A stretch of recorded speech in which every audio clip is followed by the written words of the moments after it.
Greetings to the brightest audience in the country. Welcome to the Dominic Enyart Show. I hope you're all having a fantastic Wednesday. Today we are going to continue the conversation we began yesterday on pride.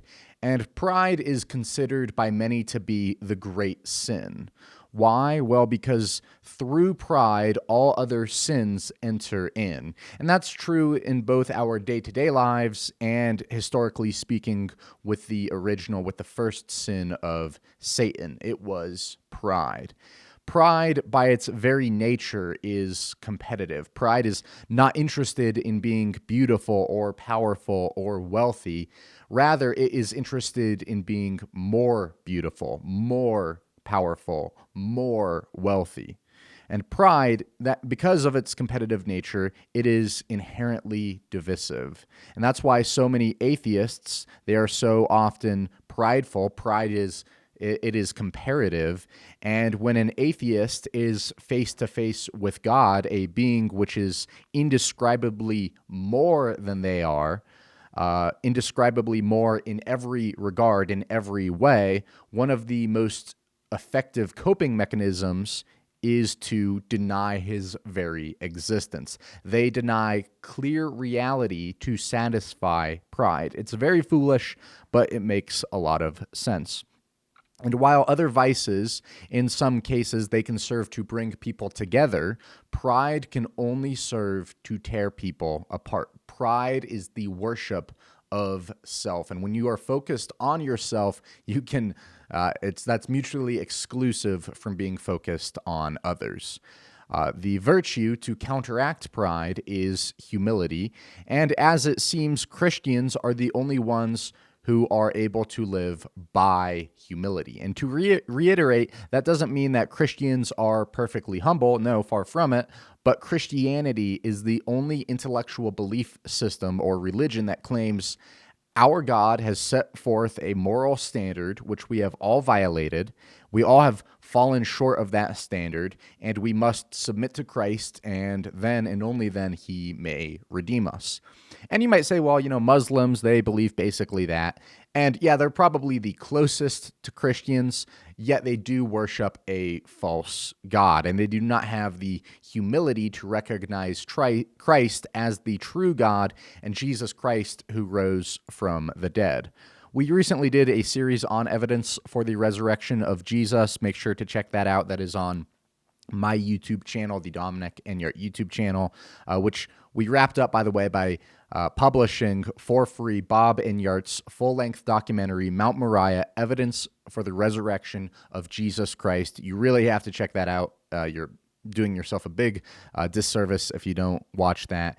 And as Christians, we actually see that we owe Muslims some thanks because their religion goes a long way to prove the resurrection of Christ. And make sure to check out Mount Moriah, that documentary, if you're interested in that. But regardless, Christians are the only ones who live by humility, and we may do a pretty bad job of that in many cases. We may be hypocritical, we may mess up, but that is the exact point. We recognize our flaws, we recognize our brokenness, we recognize our pride, we recognize that we mess up, and most importantly, we recognize our need for a Savior. Perhaps a better way of wording it might be, Christianity is the only religion or belief system that teaches true humility. Right? Other religions, they might mention that word, humility, that might be written down in some of their writings. That's true, but none teach humility to its fullest extent. That's evident in the core Christian doctrine that, as we discussed, that Christians are to die to themselves that they may come alive to Christ. That is, they are to die to their pride and come alive to humility. And so in summary of yesterday's show, we saw that pride, it blinds us to the truth, and pride, which is the worship of self, causes us to worship someone who is unworthy of worship. And now I would like to continue today our discussion on pride. And as I do so, I would like to make some clarifications. It's sad that the English language has begun to devolve at such a rapid rate, and our ability to communicate has been largely muddied. For example, just the word gentleman, to not get too political. Gentleman, it used to mean someone who owned land and they were the head of a family, they would bear arms, and it had an actual meaning, that word gentleman. Now that word, a gentleman, it's only a term of endearment. It's what you call someone when you think that they're like a nice guy. That's about it. However, we already have a word for when guys are nice, and that is the word nice. We already have a word for that, and so now that word gentleman, it has lost its meaning. It's lost its value. Now it's just another word for the same meaning as nice. The point being here is that English is perhaps not the ideal language, and it often muddies the waters a bit. And that's true when it comes to the word pride, or even being proud. And we're talking about the sin of pride specifically. And sometimes in English, we use the word to communicate an idea which is not necessarily inherently sinful. For example, you might say, I'm proud of my daughter. And this version of pride, it's not a sinful worship of self. Rather, it is a warm-hearted admiration for someone you love. And, in some cases, we might say a painter is proud of his work. These can both be examples of a time when we refer to this thing using the word pride when it's not necessarily a sin. Rather, it's an example of English being insufficient to succinctly describe a given situation. And so it's not sinful to be proud of your kid. It's not sinful to take pride in your work. What is sinful is when you look at your son and you say, wow, he's such a great kid. I did a really good job raising him. I'm a good parent. And it is sinful to take a look at your painting and think, wow, I'm such a good artist. I'm such a good painter. So notice the difference. Notice the difference between, wow, my kid is incredible versus, wow, I'm a really good parent. Notice the difference between, wow, this is a cool painting, and wow, I'm such a good artist. You see the difference there. Here's another way of saying it. It's not wrong to enjoy positive feedback. It's not wrong to enjoy being thanked for doing a good thing. The problem is when you change away from thinking, wow, I helped out, life is good. When you change away from that and you instead think, wow, I'm such a good person because I helped out. That's where it becomes a problem. And I've had it described to me this way. Imagine we're all in heaven, 30 billion years from now, and sin has long since been cast into hell. We don't have to worry about anything on that end. And then let's say there's this master cathedral builder who comes along down this heavenly road, and he builds a cathedral.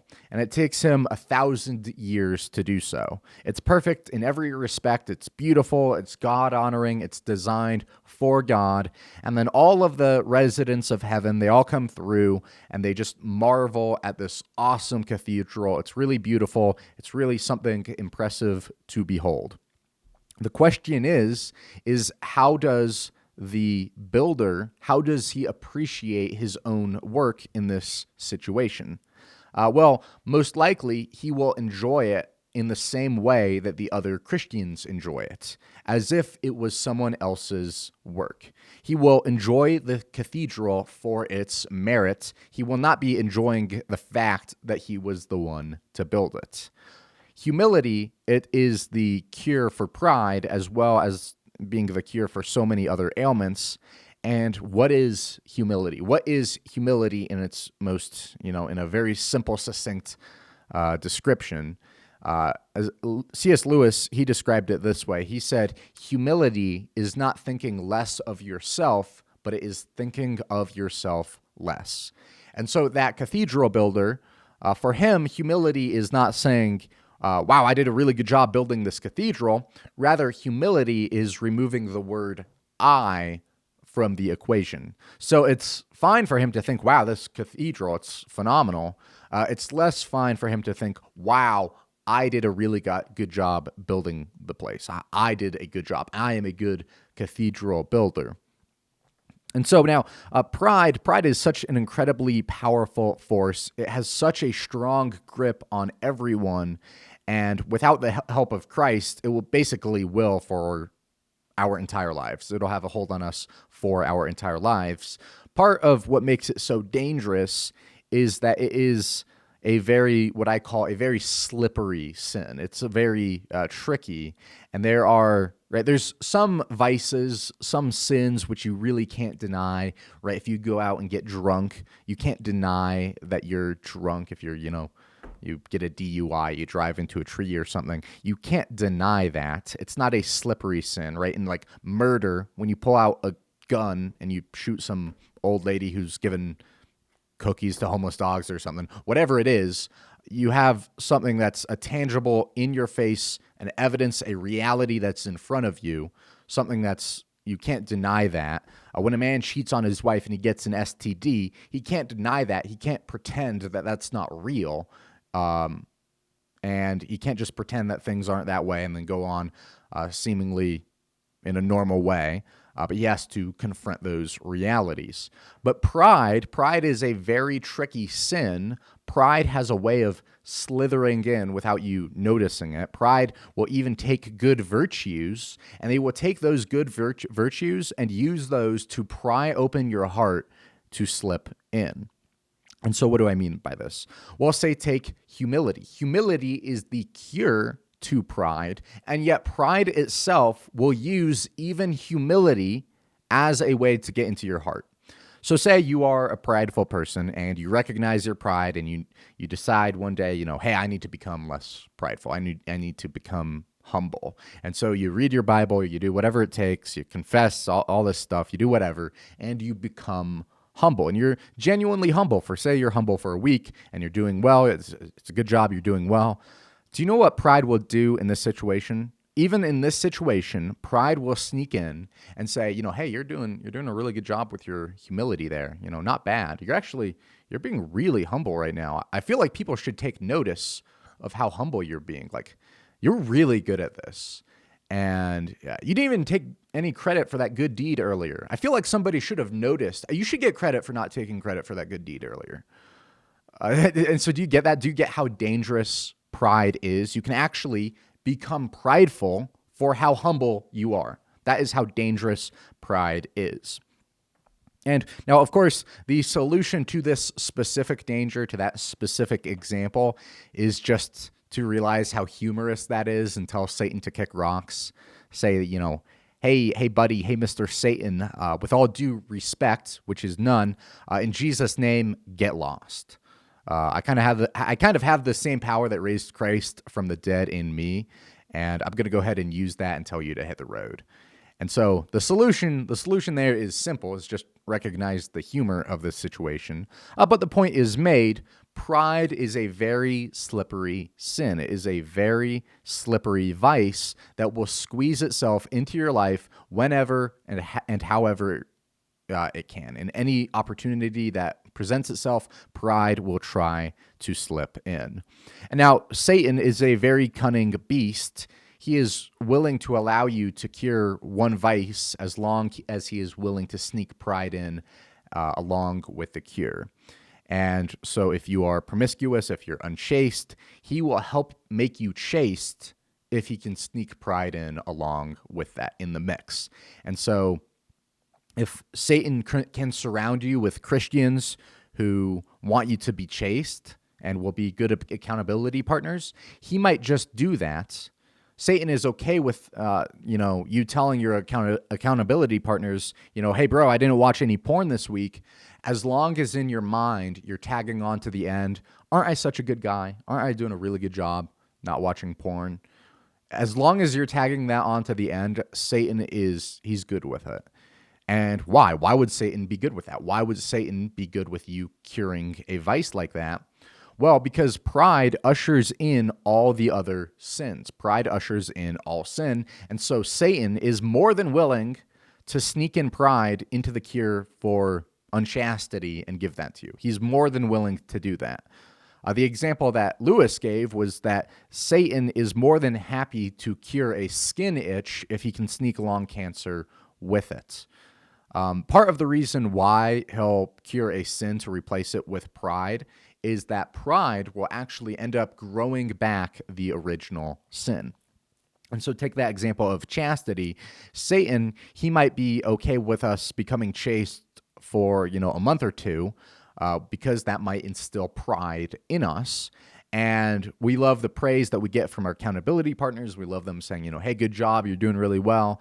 And then, what might happen? Well, we'll have this pride in us and we'll mess up with chastity. We'll have a relapse or whatever it is, but we still want the praise. We still have that pride. And so that pride will cause us to lie. And we'll say, hey, I did a good job again, even when we didn't. And so that pride, that will cause us to lie. And then we won't mention our relapse.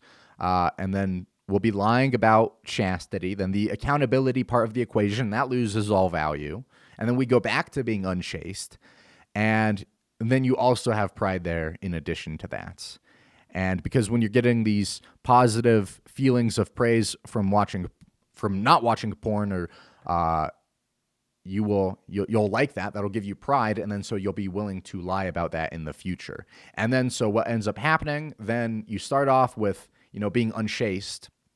Pride comes in. Pride, it turns you into a liar. It turns you back into being unchaste, and then you have pride on top of it. So pride, it ushers in all other sins. And so, of course, Satan is more than happy with that trade-off. And so with that C.S. Lewis example of curing a skin itch to give you cancer, part of that equation is that the skin itch comes back along with the cancer. And so pride, it's much more dangerous and damaging than any other sin, because pride is the gateway vice that will deliver all these other sins along with it. And so, part of what makes pride such a sneaky sin is that it comes in so many different forms, and we aren't always prepared. We don't always recognize it. But so, say take vanity, for example. Take the desire to always get credit or, always get praise. This vanity is pride, but it's pride in the most noticeable form. It's the closest to the surface.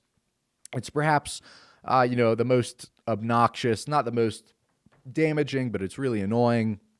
And ironically, it's probably the least dangerous and the most forgivable, even though it's the most noticeable. Right? There's always someone angling to get praise or applause, and it's funny. Have you ever seen that in your own life? Right? Have you ever seen someone who's like fishing for a compliment or something? Someone, they just like bought a new watch or something, and they always have their sleeve rolled up, and they're always like holding up their arm, like, in front of their face or something, trying to show you their watch. And you can just tell that they're fishing for compliments, and they want you to notice. And isn't there nothing better than when you can tell that someone wants a compliment and then not giving that to them? Doesn't that feel so good? Well, as I said yesterday, the more pride you have, the more you tend to hate to see it in others. And so ironically, if you see someone fishing for a compliment and you don't give them one, hey, that probably means that you are being prideful. That's probably what that means. Just give them a compliment or whatever. But it is interesting. There are vain people who they want a compliment on, their watch or whatever it is. And we notice it. We kind of think it's funny. Maybe it's slightly annoying, whatever it is. And at the end of the day, we don't really care. The sin, the pride of vanity, it is much more forgivable. And it is, in a way, a very childish fault. And ironically, it's even a slightly humble fault in a way. It shows that they are not so prideful as to not care what other people think. In fact, just the fact that they're fishing for compliments, it proves that they do care what other people think, and that's why they are fishing for the compliments. When it gets really bad when you meet someone who does not care one way or the other what anyone thinks. And it can be a good thing, and it probably is preferable to not care what any man thinks, but to only care what God thinks. I highly recommend Brian Enyart Jr.'s content on that subject. He articulates that in a very wonderful way. He's the co-pastor of my church, Agape Kingdom Fellowship. I recommend checking out his stuff on that. But so not caring what man thinks, that's fine if you're only focused on caring about what God thinks. But the most prideful people of all, the most prideful men, they don't care what God thinks, and they don't care what man thinks. They only care about what they think of themselves. And so the most prideful man, he doesn't do things to earn the praise of others. The most prideful man, he is not vain. He does not care for the praises of man. He views them as lesser beings whose opinions and praises are irrelevant. He lives only and exclusively for himself. And it may even seem to some like this person is being humble at times because he's not seeking credit, he's not seeking praise, he's not seeking compliments. And so he might actually seem humble because he's not seeking this applause. And interestingly enough, even though his pride may be more hidden at first, it may be less noticeable at first, we will hate that pride so much more and be so much less forgiving of that in the long run than we would be of the vain man who is fishing for compliments. We care about the deeper pride that may not be as noticeable at first, which manifests itself in a much more destructive way. And so what tends to be hidden, what tends to be truer and deeper pride, we tend to hate that all the more. In a roundabout way, this deeper, more hidden, true pride actually serves as a check on vanity itself, because this lesser pride of vanity is searching for human praise.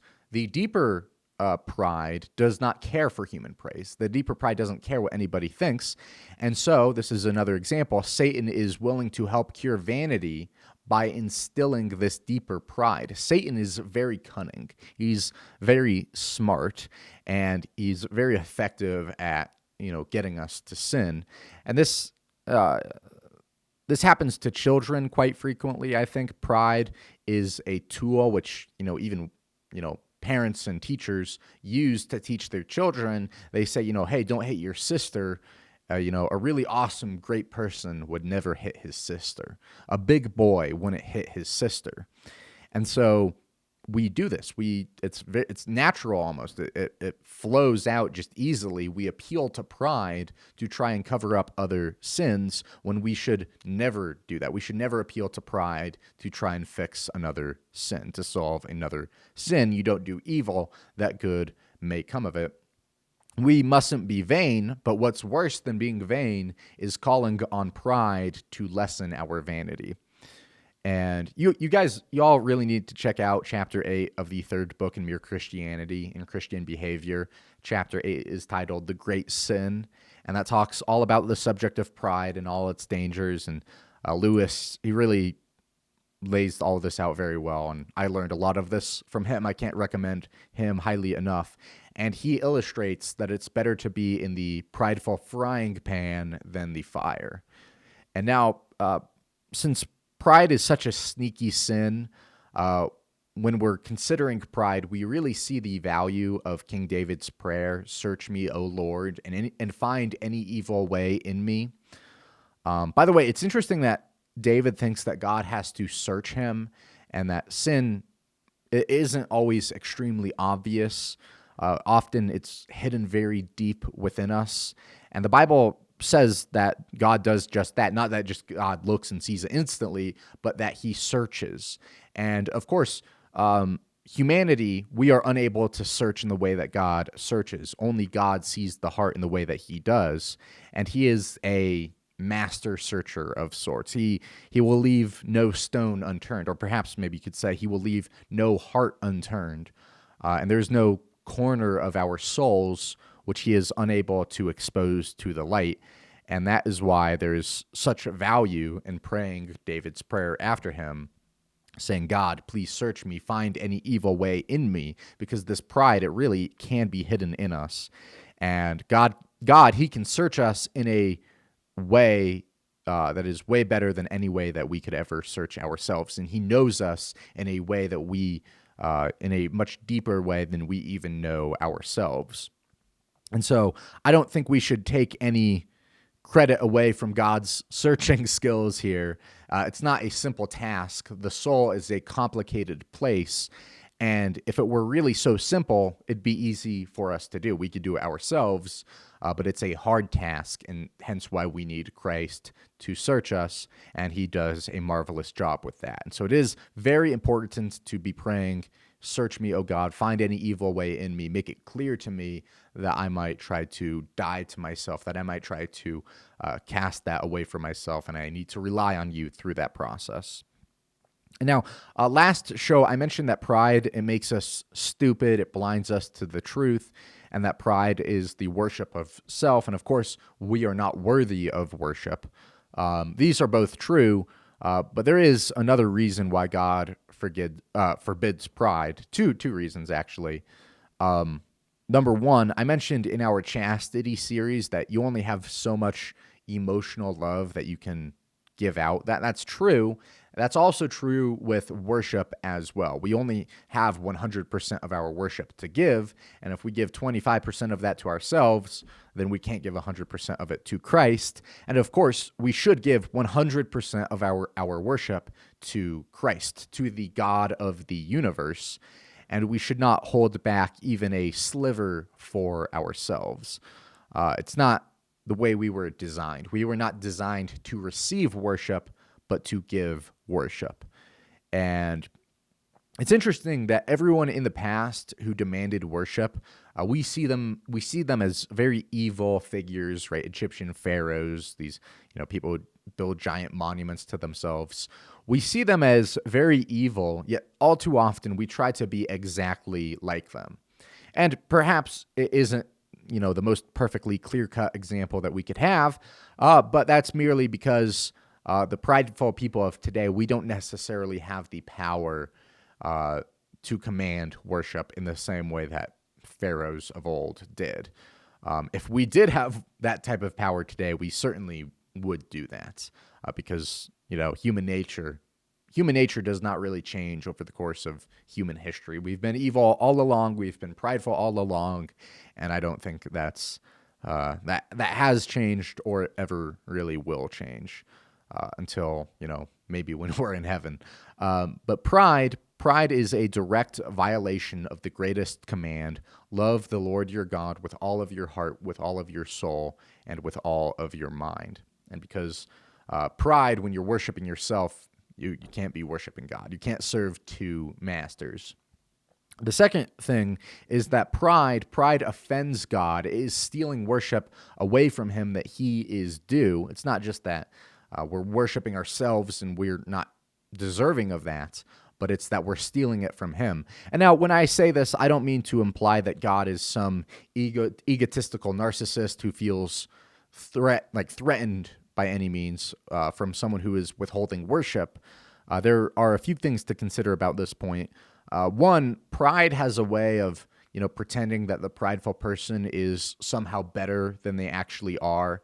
And of course, the God of the universe, if he thinks of himself and thinks, hey, I'm the God of the universe, he is not being prideful. He is merely recognizing reality. Two, God, via the incarnation, he humbled himself. And so even the God of the universe exercises humility. And it wasn't that he thought less of himself, but he thought of himself less, and he thought more of his love for others. Philippians 2 teaches Christ Jesus, who being in the form of God, did not consider it robbery to be equal with God, but made himself of no reputation, taking the form of a bondservant and coming in the likeness of men, and being found in appearance as a man, he humbled himself and became obedient. He humbled himself. The God of the universe, he humbled himself and he became obedient. That is wild. That is mind-blowing. And so while pride certainly offends God, he is not offended merely because it's not that he feels threatened by someone not worshiping him. No, rather, this brings me into my next point, my third point. He wants you to know him. He wants you to have a personal relationship with him, and he wants to have a personal relationship with you, and he wants to give himself to you. And the two of you are so wildly different, so wildly apart in quality, in amount, in value, that if you want to receive him and you want to have a relationship with him, you have to accept the reality of who he is. You have to accept that he is above you, that he is better than you, that he is more than you. And you must accept that you are beneath him in order to receive him. Lewis puts it this way. He says, he and you are two things of such a kind that if you really get into any kind of touch with him, you will, in fact, be humble, delightedly humble, feeling the infinite relief of having for once got rid of all the silly nonsense about your own dignity, which has made you restless and unhappy all your life. He is trying to make you humble in order to make this moment possible, trying to take off a lot of silly, ugly, fancy dress in which we have all got ourselves up and are strutting around like the idiots we are. And so what Christ is doing here when he wants us to be humble, it's that he's trying to enable a relationship with us. It's a gift that he's giving us. Even the humility is him trying to give us a gift. And here's another awesome quote from Lewis. This is from a different book entirely. He said, quote, "A man can no more diminish God's glory by refusing to worship him than a lunatic can put out the sun by scribbling the word darkness on the walls of his cell." And so it's not merely that God is offended by pride. That's not what this is. He wants us to be humble, but he wants us to be humble so that he may shower us in gifts. And that's really only possible when we eat our humble pride and we fully surrender to him. Hey, that is going to do it for me here today. I will see you guys next week. Make sure to like and subscribe, hit the notification bell to never miss another video. Hey, may the Lord bless you and may he make his face to shine upon you.